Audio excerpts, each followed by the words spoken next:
Ladies and gentlemen, boys and girls, welcome to Dominion Gaming TV. My name is Wolf and I am bringing to you some more HSL action. And in fact I am bringing to you the Game 3 of the first match in a best of 5 series in a Pro League sort of setup of the HSL. We have ourselves our grand finalists, in fact, of the HSL Season 1. They are Bowen High and MHS, aka Melbourne High School. So let's introduce the players that are playing for these said high schools. This morning in the top left hand side on the map Ohana, he is going to be blue. He's playing for Bowen High. His name is Rival. Protoss looks so sexy, you must agree. But speaking of Protoss, in the bottom right hand side we have ourselves as the team captain for Melbourne High School. His name is Shadowz. Oh yes. So let's talk about the best of 3 so far.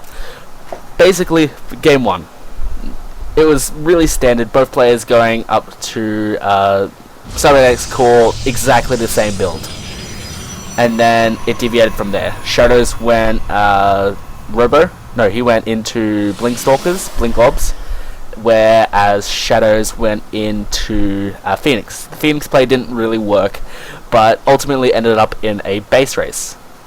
Now in game 2, Shadowz went for a 4-gate, which put on a lot of pressure onto Rival, and was ultimately fended off by Rival because he got out some early Immortals.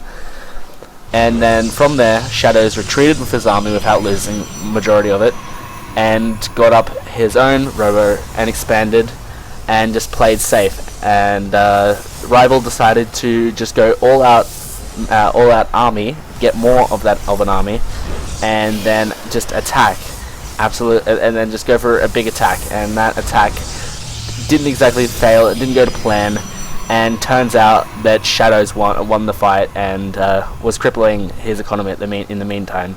So it was 1-1. Now we come to this said game, which is game 3 of the first match of this HSL Grand Final between the two captains. We have ourselves Melbourne High versus Bowen High. Cheer for whoever you want, but let's get this game underway and start actually casting what's happening.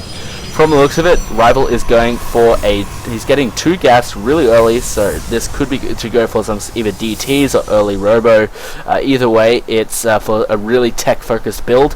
Did he get scattered? I do not know. What number is he? He's number 2. Alright, so he didn't actually scout it. Wow. He did not scout that the second gas was there, and so he does not know what is coming, really. He's going to be warping out, chrono boosting out that walker. He could be going for a 4-gate. This could work, or like a 3-gate Robo. Either way, it is a possibility if he gets down these extra thingers. Now Shadowz is going for he's going for a Robo based play, 2-gate, no, just a 1-gate Robo. So Shadowz is going for a very macro oriented, going 1-gate cyber core into expand, getting some more gates to be able to defend. Now currently Rival has no clue that this is happening, and there's a bit of a dance for the tower. Actually no, dance of their own units. Stalker going to be sitting on the tower simply because it's faster, and if another Stalker comes in, it will have a chance to get away. Now Wolfgate is being chrono boosted out by both players. Sentry being brought out by Rival. He definitely loves the Sentry, just in case of a 4-gate or something. He can force field the ramp and buy him extra time that he needs.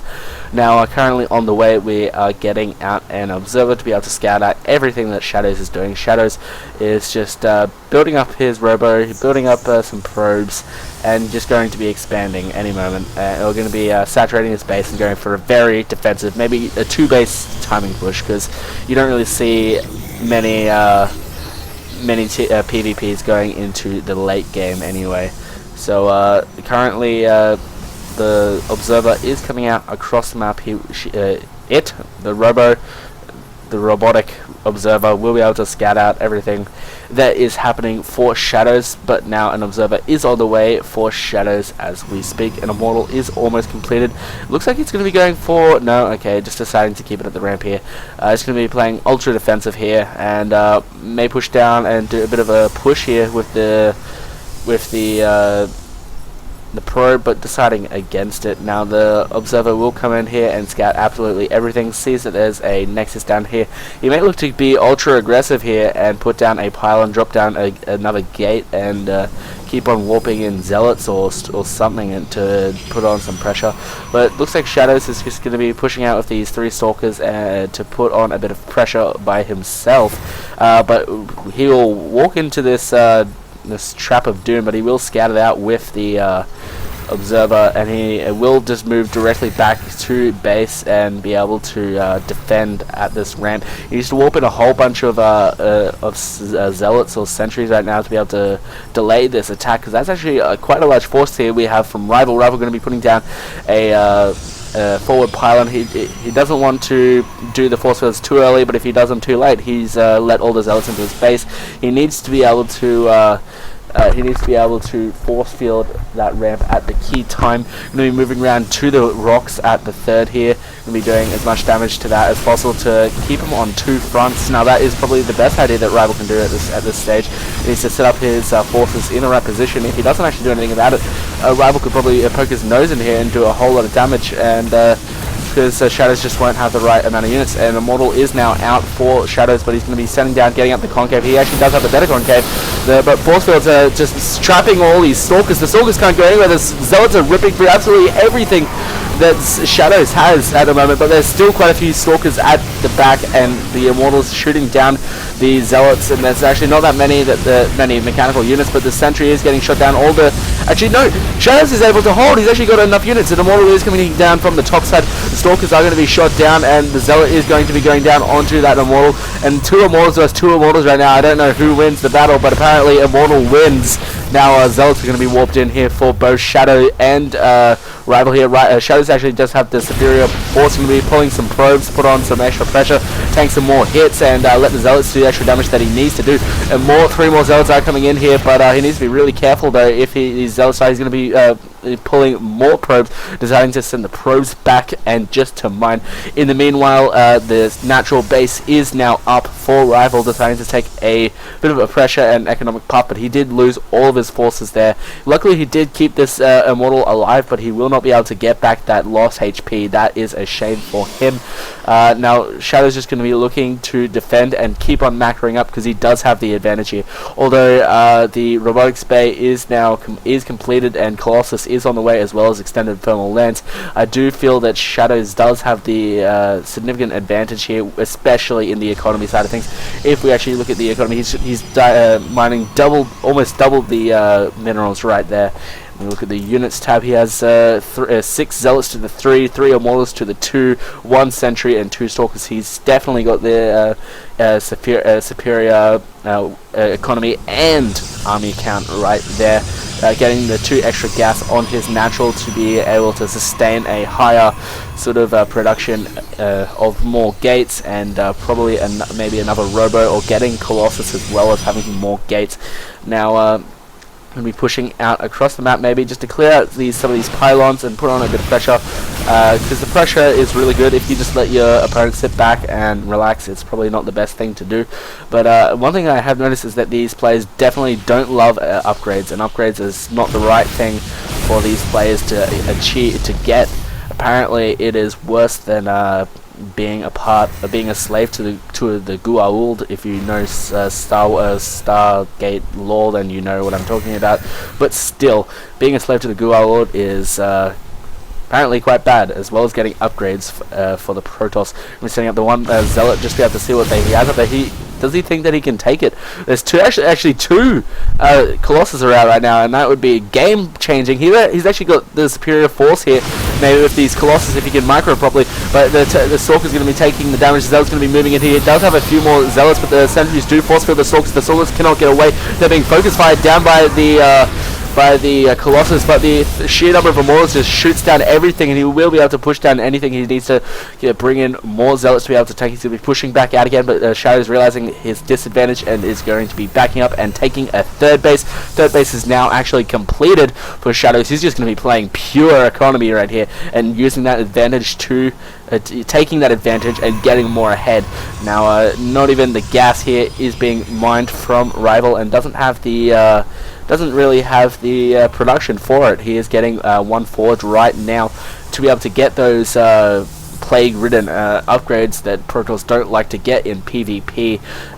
Now currently getting more probes for his third base and getting up that thermal lance. Thermal lance is almost complete, as well as getting out the Colossus. The Colossus will be great. Getting a second robotics facility simply because getting double Colossus, double Immortal, or whatever he needs is quite great in his opinion. Now getting up the +1 upgrade for our player rival playing for Baldwin High. He is getting the +1 simply because just to do the extra damage. But now double forge is on the way for Shadowz playing for Melbourne High. He is going for the double upgrades, where it looks like how a rival is just looking to go for the singular upgrades, but he is also getting a warp prism as well as Twilight Council, that's what it's called, to be able to get the charge and the blink upgrade. Let's see what he goes for first. Maybe nothing, but either way, he'll choose something in the near future. Now the Twilight Council is on the way for Shadowz as well. The charge is what is chosen. Now the +1/+1 is also on the way from the double forge at the back of that base. Twilight Archives is on the way. More than likely going to be getting, whoa, that is really annoying when I do that. More than likely going to be getting the Archons, simply because Archons are good units and will be able to stomp down any sort of force field. But there's nothing in the main. Luckily he is playing Protoss and he can warp in units, but the Warp Prism goes completely undetected and will be able to do a bit of damage if he doesn't respond to this properly. Now the two Immortals are coming. No, two Colossus are coming out right at the same time. Zealot's going to be warping in. Actually, luckily these Colossus are going to be finishing at the right time. He can turn them around and take him into his main. The Zealots will be killing us a lot of probes right here. Actually, a lot of probes, but the Stalkers, the Colossus are able to do a lot of that damage. He's actually losing a lot of shield on that Colossus, but he will not take hull damage. He does end up killing absolutely all of the Zealots, but I thought that was rival warping in more units, but deciding to take the Warp Prism away and maybe harass the third here. The third has double gas on it, now that he's now just starting to mine them. As I look at it, there's currently 5 Colossus for our Protoss friend Shadowz, while also having 5 Colossus for rival. Rival deciding to pushing out across the map is his best choice right now. He's actually setting up a lot of proxy farms. They're actually going to miss both of each other, but no, maybe they got a glimpse of it. Seeing what was happening, Shadowz catching whiff of what rival was doing. Archons are being morphed in here as we speak, as more Archons coming in from behind. The rocks are going down really quickly. Does Shadowz actually know what is happening? He doesn't actually, and now he sees the entire force coming into his third. He's going to move back with his army. Charizard's going to be moving in here, killing a lot of Shadow's army, as well as his pylons, actually getting him quite far behind. 2 upgrades is actually on the way for Shadowz. Shadowz does have the economic lead right now, economic and upgrade lead. Going to be focus firing down 2 of the Colossus really quickly, but the Archons are doing great versus Shadow's Zealots. All of the army of Shadowz is actually starting to die, even though he does have the upgrade advantage. He only has like 6-7 Colossus here. He's only got 6 Zealots warping in from a flank and going to be able to take down these Colossus really quickly. He's going to be focus firing down this weakened Colossus. Now there's only 4 Colossus versus 2 Colossus, but there's a lot of Zealots chasing behind these Zealots. The Zealots probes are forced to pull off the line. More Zealots are coming off the line. He might be able to focus fire down this Nexus really quickly if he can, but no, he's holds, but no, there's Zealots in a Sentry. They're going to be able to do it. More Zealots are going to be warped in here on the high ground. Will it be enough? The Zealots going to be charging in towards the Colossus. Going to be focus firing down another Colossus getting quite low. He's on half health, but no, he kills all of the kills off the needed Zealots before it dies. But 2 Zealots are going to be going into the natural hit, killing off whatever it can. There's 2 Zealots also there. 5 Zealots following behind. The Colossus are going to be fighting down whatever they can, and they do repel the attack. Shadowz will survive, but he will lose some Zealots in the process of defending this attack. This was a crazy ass attack that was just held. 6 Zealots are going to be warped in here and maybe pushing out and just going for an A move because he has the sufficient superior numbers, as well as getting the +2/+2, which he realizes is quite an upgrade on his opponent's just +2 attack, and he's going to be able to absolutely shred through Rival's army, which is the advantage that he needed in that battle. Probably going to be sending out a probe or something to be able to set up a forward pylon, but that's actually a lot of forces right here. Actually, Shadowz has quite a large army here. There's only like 1 Colossus and a few Archons here. He's going to be pushing up the ramp. Zealot's going to be charging in, taking up a lot of the damage. Stalkers going in here, focus firing down the Archons. The Archons die really quickly. The Colossus just go through here, kill everything. GG is called, and Rival leaves the game. Melbourne High is now 1 up on Baldwin High School. We still have a lot of games here to go, ladies and gentlemen. My name has been Wolf. Again, Melbourne High is 1-0 over Baldwin High. Thank you very much for watching. I'll see you guys next time.